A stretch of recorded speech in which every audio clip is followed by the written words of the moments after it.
नमस्कार, ओंकार न्यूज देख रहे हैं आप। आपके साथ मैं हूं आस्था श्रीवास्तव। रुक करते हैं खबरों का। बिहार बीजेपी ने खुद को पीएम पद का दावेदार मानने वाले नीतीश कुमार पर जोरदार हमला किया है। प्रदेश पार्टी प्रवक्ता डॉक्टर राम सागर सिंह ने कहा कि बिहार की जनता से रिजेक्टेड नीतीश कुमार को अखिलेश ममता कैसे नेता स्वीकार करेंगे। नीतीश कुमार ने तो सिर्फ सीएम की कुर्सी महफूज रखने की चाल रची है। तेजस्वी यादव को भ्रम जाल में रख नीतीश कुमार सियासी नाटक कर रहे हैं।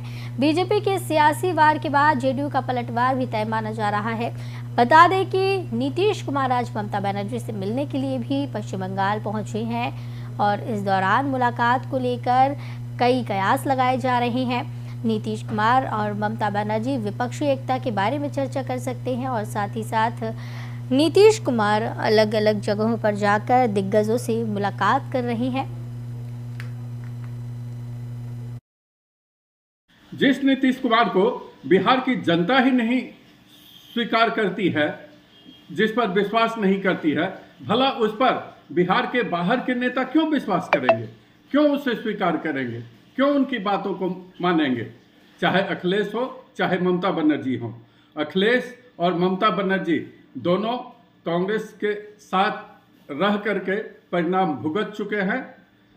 इसलिए ये सिर्फ नीतीश कुमार का अपना मुख्यमंत्री का कुर्सी बचाए रखने के लिए ये कवायद है। तेजस्वी यादव को बेवकूफ़ बनाने का एक उपक्रम है कि उसको इसी बहाने साथ रख करके अपनी कुर्सी को। यूपी में हुए अतीक अहमद हत्याकांड का पारा बिहार के राजनीतिक गलियारों में भी चढ़ गया है। मोतिहारी में एक निजी कार्यक्रम में शामिल होने आए बीजेपी के राज्यसभा सांसद सतीश चंद्र दुबे ने मीडिया से मुखातिब होते हुए कहा कि बिहार की भी जनता चाहती है कि यूपी की तरह बिहार में भी सरकार बने। यहाँ जनता की इच्छा है। साथ ही बिहार में कुछ नेता अतीक जैसे अपराधियों को महान बनाने में जुटे हुए हैं, जबकि वो एक बड़ा अपराधी था। सांसद सतीश चंद्र दुबे ने उपेंद्र कुशवाहा के बयान पर जोर देते हुए कहा कि जल्दी बिहार में जदयू का बिखराव होना तय है और राज्यसभा सांसद सतीश चंद्र दुबे ने जमकर निशाना भी सरकार पर साधा है।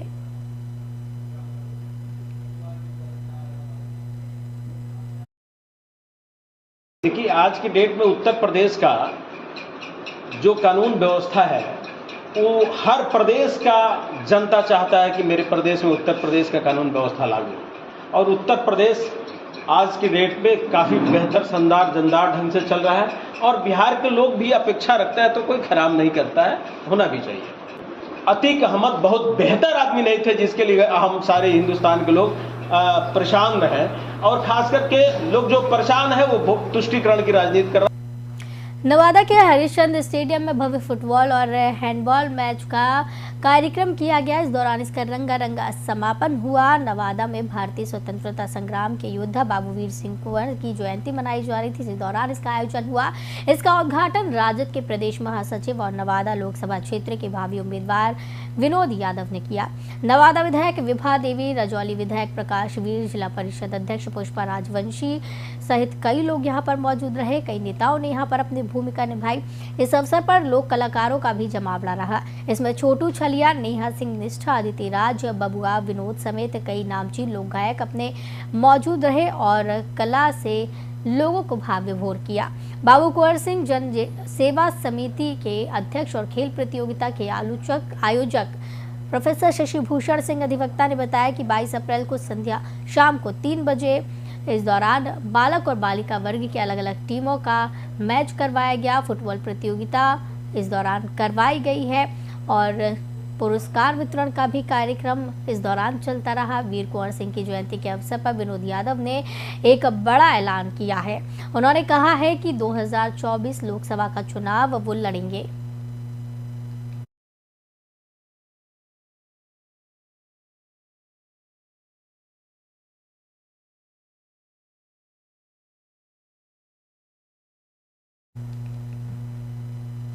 संत निरंकारी मिशन के द्वारा रक्तदान शिविर का आयोजन जूट मिल रोड निरंकारी भवन में किया गया। इसका उद्घाटन स्थानीय महापौर अनीता राम ने फीता काटकर किया।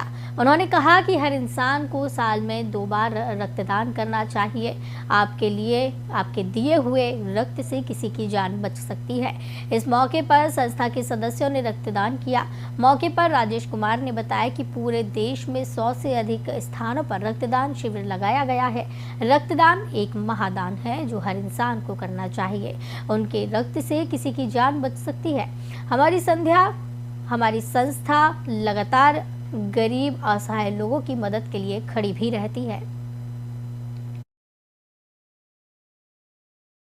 आज संत निरंकारी मिशन की ओर से जैसा कि बताएं कि पूरे भारतवर्ष में 100 से भी अधिक जगहों पर ये शिविर का आयोजन किया गया है। और इसके पीछे का जो इतिहास रहा है कि बारंबार बाबा गुरबचन सिंह जी महाराज जिन्होंने 1980 में अपनी शहादत दी थी, उस समय इस तरह से निरंकारी मिशन के लोग आतुर थे कि हमें बदला लेनी है। तो बाबा हरदेव सिंह जी महाराज ने कहा कि हमें बदला लेनी है, लेकिन खून सड़कों और नालियों पर नहीं बहा के बल्कि इंसान के रगों में बहा के। और उसी सिलसिले में आज सतगुरु माता सुदीक्षा जी महाराज की कृपा से ऐसा संभव हो पा रहा है। आज संत निरंकारी मिशन की ओर से जैसा कि बताएं कि पूरे भारतवर्ष में 100 से भी अधिक जगहों पर ये शिविर का आयोजन किया गया है। और इसके पीछे का जो इतिहास रहा है कि बारंबार बाबा गुरबचन सिंह जी महाराज जिन्होंने 1980 में अपनी शहादत दी थी, उस समय इस तरह से निरंकारी मिशन के लोग आतुर थे कि हमें बदला लेनी है। तो बाबा हरदेव सिंह जी महाराज ने कहा। फरीदाबाद विधानसभा क्षेत्र में विधायक आपके द्वार कार्यक्रम के साथ साथ आप अधिकारी आपके द्वार के तहत प्रॉपर्टी आईडी कैंप भी आयोजित कर रहे हैं। फरीदाबाद नगर निगम में सबसे ज्यादा लोग प्रॉपर्टी आईडी लेकर पहुंच रहे हैं। ऐसे में लोगों को नगर निगम कार्यालयों के चक्कर नहीं काटने पड़े, इसके लिए विधायक नरेंद्र गुप्ता ने RWA के माध्यम से कैंप लगाने शुरू कर दिए हैं, जिसके तहत वे सेक्टर 14 कमेटी सेंटर पहुंचे और वहां पर लोगों को सरकार की नीति के बारे में जागरूक किया। साथ ही साथ अधिकारियों को भी दिशा निर्देश दिए। इस मौके पर विधायक नरेंद्र गुप्ता ने बताया कि RWA के प्रधान दिलीप वर्मा को जो भी जानकारी दी जाएगी उसकी लिस्टिंग कर निगम के बड़े अधिकारियों को भेजी जाएगी और कैंप में आए लोगों की समस्याओं का समाधान हो, इसे सुनिश्चित किया जाएगा। विधायक नरेंद्र गुप्ता ने लोगों से अपील की है कि इस तरह के कैंपों का अधिक से अधिक लाभ उठाएं।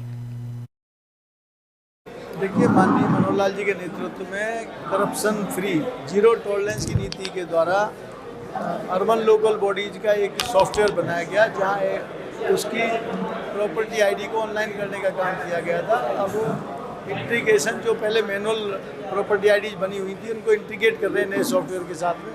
तो लोगों को बहुत दिक्कतें आ रही हैं, तो हमने कैंप लगाकर लोगों को डोर स्टेप पर सुविधा देने का काम किया है। आज सेक्टर 14 RWA के द्वारा एक कैंप आयोजित किया है। सरकार के सभी कर्मचारी यहाँ मौजूद हैं। हमारे यहाँ के प्रेसिडेंट दिलीप वर्मा जी और उनकी पूरी टीम, अशोक जी के साथ सभी लोग यहाँ मौजूद हैं। बहुत सारे हमारे रेजिडेंट्स भी आए हुए हैं, तो उनको हम ब्रीफ किया है कि यहाँ उनको प्रॉपर्टी आईडी में किसी तरह की भी समस्या है तो वो अपना हमारे कर्मचारी के द्वारा ऑब्जेक्शन रेज करा लें या अपने घर से ऑब्जेक्शन रेज कर दें। जो यहाँ आए हैं वो सबका ऑब्जेक्शन रेज करेंगे। अगर वो डॉक्यूमेंट देंगे तो उसके बाद उनकी मॉनिटरिंग करके उनको अप्रूव करा के हम सब जल्दी जनता की सुविधा जो। फरीदाबाद खेड़ी पुल स्थित मंडी में भयंकर आग लग गई है। इस दौरान दुकानदारों का भारी नुकसान हुआ। सूचना मिलते ही दमकल विभाग की 12 से 13 गाड़ियां मौके पर पहुंची और आग बुझाने की कोशिश की। आग लगने का कारण शॉर्ट सर्किट बताया जा रहा है कि मंगलवार के दिन सप्ताह में एक बार बाजार लगता था। सूचना मिलते ही मौके पर पहुंची पुलिस ने मामले की जांच शुरू कर दी है और साथ ही साथ दमकल विभाग ने कड़ी मशक्कत के बाद आग पर काबू पाया। बताया जा रहा है कि दुकानदारों का सामान जलकर खाक हो गया है, जिसकी वजह से भारी नुकसान दुकानदारों को झेलना पड़ा।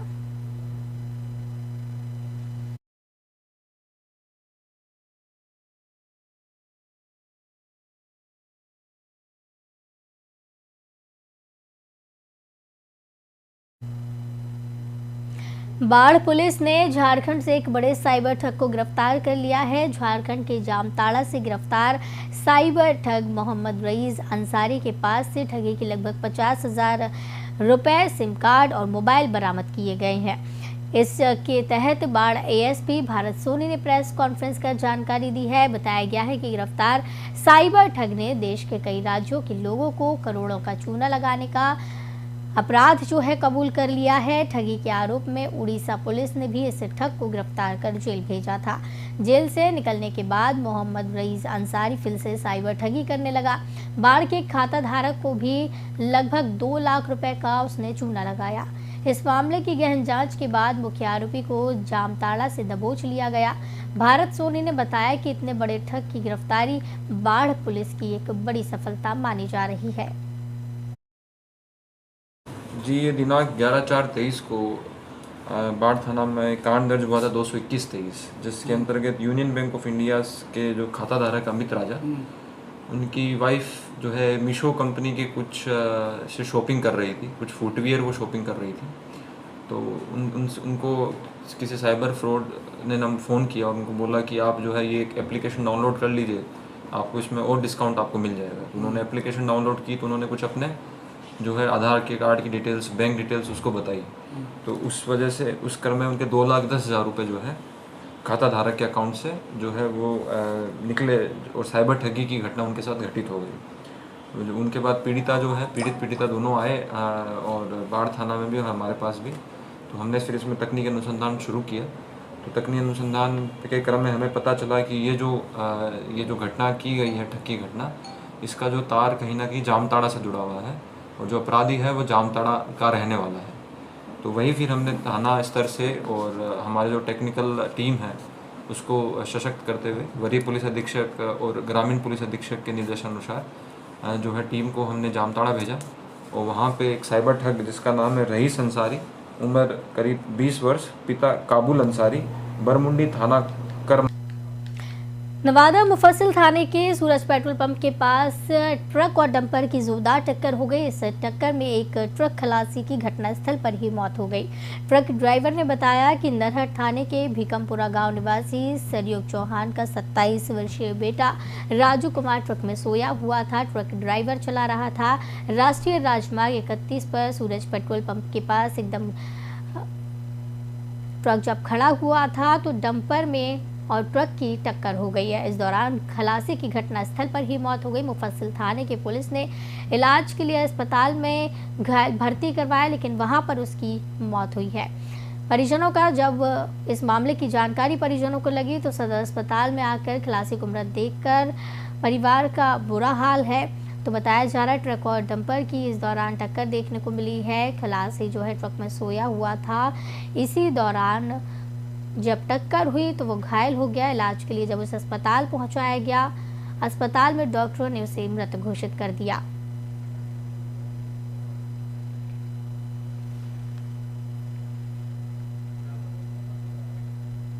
पलवल में टोल प्लाजाओं पर आए दिन लड़ाई झगड़े के मामले बढ़ते जा रहे हैं। ताज़ा मामला गतपुरी टोल प्लाजे का है, जहां पर टोल कर्मियों के साथ टोल टैक्स मांगने के विरोध में मारपीट की गई। मारपीट का वीडियो सीसीटीवी में भी कैद हो गया है। मारपीट की शिकायत गतपुरी थाना पुलिस से की गई। अब पुलिस मामले की जांच में जुटी है। बताया जा रहा है नेशनल हाईवे के एमपी केजीपी एक्सप्रेसवे पर लगे टोल प्लाजा पर लड़ाई झगड़े की वारदातें थम नहीं रही हैं। बार बार टोल मांगने के विरोध में कर्मियों के साथ मारपीट होती रहती है और कभी टोल कर्मियों के द्वारा भी झगड़े की वारदातें सामने आती हैं। गतपुरी टोल प्लाजा पर टोल कर्मियों ने बिना टैक्स दिए गाड़ी निकलने का विरोध किया तो उनके साथ मारपीट की गई। यहां तक कि लोहे की रॉड से भी उन पर हमला किया गया, जिसका वीडियो सोशल मीडिया पर वायरल हो रहा है। इस मामले की जानकारी जैसे ही पुलिस को लगी, पुलिस मौके पर पहुंची और मामले की जांच में जुटी। जांच अधिकारी राजेश कुमार ने बताया है कि गतपुरी टोल प्लाजा पर सागर लाइनमैन की ड्यूटी लगी हुई थी। इसी दौरान जब वो ड्यूटी दे रहा था और टोल टैक्स पर कुछ लोग आए, गाड़ी पर ना तो फास्टैग था और ना ही टोल पास था। जब टोल कर्मी ने आईडी प्रूफ मांगा तो टोल कर्मी के साथ आते ही मारपीट शुरू कर दी गई, जिनके हाथों में लोहे के सरिये और डंडे भी थे। इनमें से कुछ आरोपियों को वो जानता है, जिनके नाम बताए गए हैं प्रवीण, गजेंद्र, राहुल और योगेश। कुछ आरोपियों को नहीं जानता, उनकी पहचान नहीं हो पाई है, जिन्होंने उस पर जानलेवा हमला किया, लेकिन वो मौके से जान बचाकर भागा। इसी तरह झगड़े का एक और सीसीटीवी वीडियो भी सामने आया है। इस मामले की शिकायत पुलिस को नहीं दी गई। पुलिस का कहना है कि मामले की जांच की गई है, जिसमें दोनों पक्षों को बुलाकर काउंसलिंग करवाई गई, दोनों पक्षों को सुना गया। जांच अधिकारी राजेश कुमार का कहना है कि जो भी मामले में दोषी है उनके खिलाफ पुलिस कार्रवाई की जाएगी। ये ऐसा था, कल समय करीब 6:15 के आसपास एक गदपुरी का लड़का इमरजेंसी लाइन में आ गया था गदपुरी टोल पर, और इमरजेंसी के लिए जब टोल कर्मचारियों ने मना किया कि दूसरी लाइन में निकलता, तो उसकी गाड़ी के एक मुक्का मार दिया टोल कर्मचारी ने। उसको लेकर फिर वो वहाँ पे और बच्चे इकट्ठे हो गए, फिर वो गदपुरी वाले लड़के ने उसको एक घूंसा मार दिया था उसके, जिस पे गदपुरी वाले ने भी अपने गाँव से बुला लिए थे दोनों पक्ष। फिर तुरंत मौके पे पुलिस पहुंच गई थी। जो मामूली झगड़ा था, किसी को इतनी ज़्यादा चोट नहीं थी। आज हमने दोनों उनकी दरखास्त लेकर आज हमने 10 बजे उनको बुलाया भी है, जो अपना समय लेकर गए कि जी हमें कल तक का समय दे दो, इतना कोई ऐसा बड़ा मैटर नहीं है। बड़ा दुख का विषय है, जो गरीब परिवार के बच्चे यहाँ पे नौकरी कर रहे हैं, टोल क्लर्क की नौकरी कर रहे हैं और राष्ट्रीय राजमार्ग के नियमों का ये लोग पालन कर रहे हैं। राष्ट्रीय राजमार्ग का क्लियर कट नियम है, जिस गाड़ी को भी निकलना है उसको फास्टैग का उपयोग करना ही करना पड़ेगा। साथ ही जिन गाड़ियों को हमने फ्री भी किया है 7 गाँव की, उनसे हमारा यही निवेदन है वो अपना फास्टैग का उपयोग करें और फास्टैग के माध्यम से अपना एग्जेम्पशन का बेनिफिट वो लोग लें। लेकिन लोग ऐसा भी नहीं कर रहे हैं, आधार कार्ड दिखा के निकलने की कोशिश कर रहे हैं, जिसकी आड़ में बहुत सारे लोग बेईमानी कर रहे हैं, प्लाजा पर आके माल प्रैक्टिस कर रहे हैं, जो कि चोरी का ही बड़ा कारण बन रहा है। तो इस तरीके का लोगों को व्यवहार नहीं करना चाहिए जिसमें वो लोगों के बच्चों के साथ मार। दिल्ली नगर निगम ने 600 विकल्प स्टोर शुरू किए हैं। मेयर शैली ओबरॉय ने औपचारिक रूप से इनका शुभारंभ किया। निगम के 400 विकल्प स्टोर पहले से ही है। उपभोक्ता घर से थैला लाना भूल जाते हैं तो इनमें से किसी भी स्टोर से कपड़े का थैला उधार ले सकते हैं। निगम को उम्मीद है कि इन 1000 विकल्प स्टोर का नागरिक लाभ उठाएंगे और प्लास्टिक की थैलियों का इस्तेमाल बंद करेंगे। दिल्ली में रोजाना 11,000 टन कचरा निकलता है, जिसमें करीब 10% हिस्सा प्लास्टिक कचरे का होता है। सिंगल यूज प्लास्टिक पर प्रतिबंध लगने के बाद से निगम ने 100 डेज टू बीट प्लास्टिक अभियान चलाया है। शनिवार को यह अभियान पूरा हुआ, लेकिन अभी भी दिल्ली के बाजारों में धड़ल्ले से प्लास्टिक की थैलियों का इस्तेमाल हो रहा है। इसके लिए दुकानदारों के साथ साथ आम नागरिक भी जिम्मेदार है। लोग घर से सामान खरीदने आते हैं तो ज्यादातर लोगों के पास थैले नहीं होते, इसलिए दुकानदारों की भी मजबूरी होती है कि वे प्रतिबंधित थैलियों को सामान देते हैं। प्रतिबंधित थैलियों में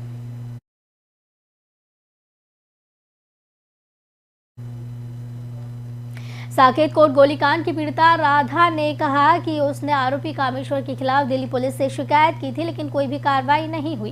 पीड़िता द्वारा जारी एक वीडियो में उसने कहा कि मुझ पर आईपीसी एक्ट की धारा 138 का केस चल रहा था। मेरे पास सबूत थे। कामेश्वर ने मुझे रोका और कचहरी में फायरिंग शुरू कर दी। वो पहले भी कई बार मुझे जान से मारने की धमकी दे चुका है। मेरी शिकायत पर ना थानेदार और ना ही उपायुक्त ने कोई ध्यान दिया।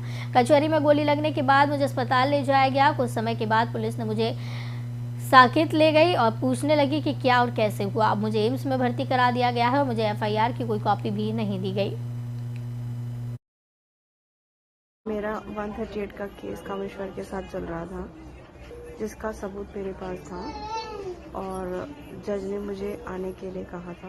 मैं सबूत लेके जा रही थी और इतने में कामेश्वर ने मुझे रोका कोर्ट के अंदर और फायरिंग करनी शुरू कर दी। इससे पहले भी उसने मुझे बहुत सी धमकी दी है और मारने की धमकी भी दी है। ऐसा उसने बहुत बारी किया। मैंने डीसीपी सर, एसएचओ वगैरह को कंप्लेंट दी थी। मेरी कंप्लेंट की सुनवाई नहीं हुई और उसके बाद मुझे मैक्स हॉस्पिटल लेके जाया गया। वहाँ पर मेरी ट्रीटमेंट हुई और कुछ ही समय बाद तकरीबन 2 घंटे के बाद मुझे पुलिस वाले अरुण कुमार दक्षिण पूर्वी दिल्ली के सिद्धार्थ नगर में 2 नकाबपोश बदमाशों ने अपार्टमेंट के दरवाजे पर गोलियां चलाई। आरोपियों ने पहली मंजिल के अपार्टमेंट के दरवाजे पर 2 गोलियां चलाई है। वे फिर नीचे की ओर भाग निकले। नकाबपोश को भागने से पहले एक अन्य अपार्टमेंट की खिड़की पर भी 3 गोलियां नकाबपोशों ने चलाई हैं। दिल्ली पुलिस ने इस मामले की जानकारी दी है और इसका सीसीटीवी वीडियो भी सामने आया है। आप देख सकते हैं तस्वीरों में कैसे 2 नकाबपोश बदमाश अपार्टमेंट के बाहर आते हैं और इस दौरान दरवाजे को खटखटाया जाता है और जैसे ही उस दरवाजे से कोई बाहर निकलता है 2 गोलियां यहां पर बदमाश चलाते हैं और यहां से नीचे की ओर भाग निकलते हैं।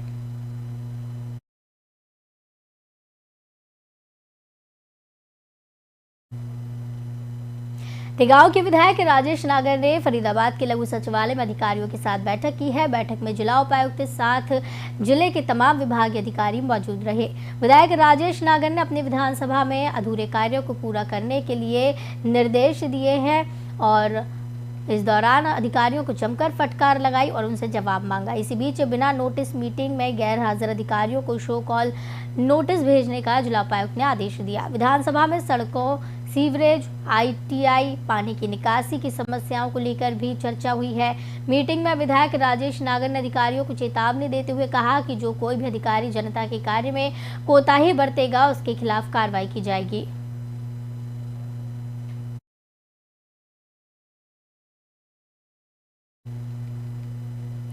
फरीदाबाद सीएम फ्लाइंग की टीम ने गांव बड़ौली में अवैध रूप से चलाए जा रहे एक ईंटों के भट्टे पर छापेमार कार्रवाई की है। छापेमारी के दौरान टीम के साथ प्रदूषण नियंत्रण बोर्ड पलवल, खनन विभाग फरीदाबाद और खाद्य और आपूर्ति विभाग पलवल के अधिकारी मौजूद थे। सीएम फ्लाइंग के DSP राजेश चेची ने मामले की जानकारी दी है। बताया गया है कि उनकी टीम को पिछले काफी समय से गुप्त सूचनाएं मिल रही थी कि पलवल के गांव बड़ौली में एक ज्योति भट्टे के नाम से अवैध रूप से भट्टा चलाया जा रहा है, जिसके पास भट्टा चलाने के लिए किसी तरह की कोई अनुमति नहीं है। सूचना के आधार पर संबंधित विभाग के अधिकारियों के साथ उनकी टीम ने उक्त भट्टे पर छापेमार कार्रवाई को अंजाम दिया। इस छापेमारी के दौरान टीम को कई तरह की अनियमितताएं देखने को मिली।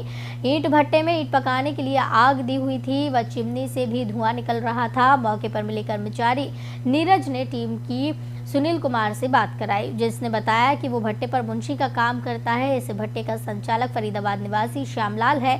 इसमें करीब 10 लाख ईंट ग्रिड में लगाई हुई थी, जो कि पकाई जा रही हैं। छापेमारी के दौरान संबंधित विभाग के अधिकारियों ने टीम को अवगत कराया कि इस भट्टे को कोई वैध अनुमति नहीं दी गई है या वैध रूप से चलाया जा रहा है। मामले पर कार्रवाई करते हुए प्रदूषण विभाग द्वारा ईंट भट्टे को मौके पर ही सील कर दिया गया। वहीं इस मामले में जुर्माने की कार्रवाई अलग से की जा रही है। खनन विभाग और खाद्य आपूर्ति विभाग द्वारा कार्यालय के रिकॉर्ड की पड़ताल करने के उपरांत भी कार्रवाई की जा रही है। मुख्यमंत्री उड़नदस्ता फरीदाबाद की टीम के द्वारा पलवल में बड़ौली गांव में एक भट्ठा जो है संबंधित विभागों के साथ चेक करवाया था और वहां पे जो अनियमितताएं पाई गई थी उसमें संबंधित विभाग के द्वारा नोटिस जारी करके और उसमें कार्रवाई की जा रही है। इसी तरीके से और भट्टों को भी फरीदाबाद में बरसात के जलभराव से लोग काफी परेशान हैं, लेकिन अब ये परेशानी उन्हें नहीं उठानी पड़ेगी क्योंकि जिले के डीसी विक्रम सिंह ने इसको लेकर विभागों को जिम्मेदारी दे दी है। फरीदाबाद के डीसी विक्रम सिंह की माने तो उन्होंने नगर निगम और NHAI के अधिकारियों को बरसात से पहले ही मीटिंग कर आदेश दिए हैं कि वो पहले से ही अपना बंदोबस्त करें ताकि जनता को जलभराव से परेशानी ना हो। इसको लेकर दोनों विभागों की जिम्मेदारी तय की गई है। अगर लापरवाही की गई तो विभागों के खिलाफ सख्ती से निपटा जाएगा। आपको बता दें, बरसात के दिनों में फरीदाबाद जलभराव के कारण पूरी तरह से डूब जाता है, जिसके तहत नेशनल हाईवे और सेक्टरों में भी पानी की भरमार होती है। पानी भरने की वजह से लोगों को भारी परेशानियों का सामना करना पड़ता है और कई बार तो यहाँ पर हादसे भी होते हैं।